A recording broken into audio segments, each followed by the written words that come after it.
Credit card করতে চান? জেনে নেন কি কি লাগে। বাংলাদেশে ক্রেডিট কার্ডের ব্যবহার দিনে দিনে বাড়ছে। বিল পরিশোধ, অনলাইন শপিং, বিদেশ ভ্রমণ কিংবা জরুরি খরচ সব ক্ষেত্রেই ক্রেডিট কার্ড এখন একটি গুরুত্বপূর্ণ আর্থিক পণ্য হয়ে উঠেছে। অনেকের জীবনের অবিচ্ছেদ্য অংশ হয়ে উঠেছে এটি। তবে চাইলেই কি যে কেউ ক্রেডিট কার্ড নিতে পারেন? না, এর জন্য রয়েছে কিছু শর্ত ও যোগ্যতা। এই প্রতিবেদনে জানানো হলো কারা কার্ড পাবেন, কি কি কাগজপত্র লাগবে এবং কিভাবে আবেদন করতে হবে। কারা পাবেন ক্রেডিট কার্ড?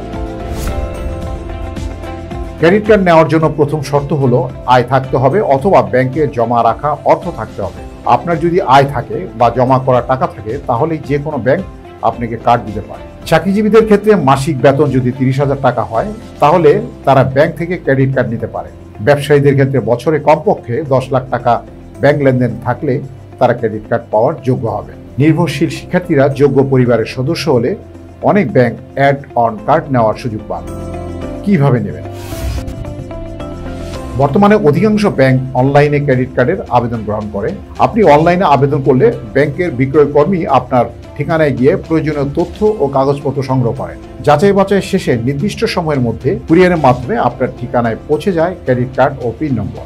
কার্ড পেতে ব্যাংকের আলাদা হিসাব খুলতে হয় না, তবে কিছু ব্যাংকের ক্ষেত্রে সেটি প্রয়োজন হতে পারে।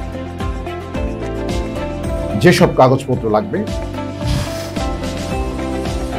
ক্রেডিট কার্ড পাওয়ার জন্য আপনাকে কিছু প্রয়োজনীয় কাগজপত্র জমা দিতে হবে।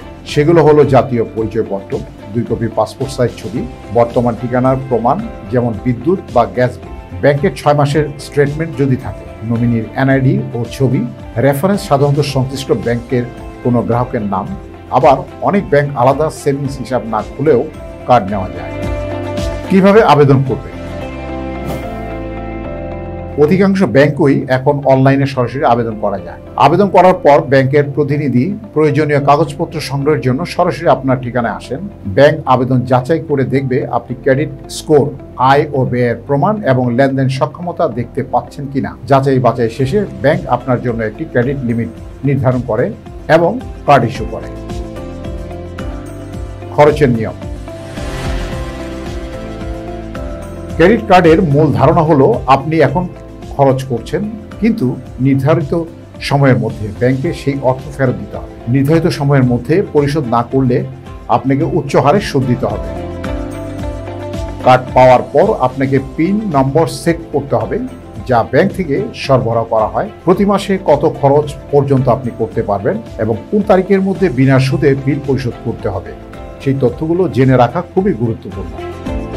সময় মতো বিল পরিশোধ করলে আপনি সুদ এড়াতে পারবেন। প্রতিটি ব্যাংকে ক্রেডিট কার্ড ব্যবহারে 1,000 থেকে 3,000 টাকা পর্যন্ত বার্ষিক মাসুল কাটা হয়। তবে অনেক ব্যাংক নির্দিষ্ট পরিমাণ লেনদেন হলে এই মাসুল মওকুফ করে দেয়। তাই আগে থেকে হিসাব করে রাখা ভালো যে বছরে আপনি কতটি লেনদেন করবেন। বাংলাদেশে ক্রেডিট কার্ড: বাংলাদেশে প্রথম ক্রেডিট কার্ড চালু হয় 1997 সালে। তৎকালীন ANZ গ্রিনলেস ব্যাংক, বর্তমানে স্ট্যান্ডার্ড চার্টার, এই সেবা চালু করে। একই সময়ে আর্থিক প্রতিষ্ঠান ভনিক বাংলাদেশ, বর্তমানে লঙ্কা বাংলা ফাইন্যান্স ও ন্যাশনাল ব্যাংকও এই সেবা চালু করে। বর্তমানে দেশে প্রায় 40টি ব্যাংক ক্রেডিট কার্ড সেবা দিচ্ছে। অধিকাংশ ব্যাংকে ভিসা ও মাস্টার কার্ড ব্র্যান্ডের কার্ড রয়েছে। এর বাইরে কিছু ব্যাংক তাদের কার্ড সেবায় ভিন্নতা এনেছে।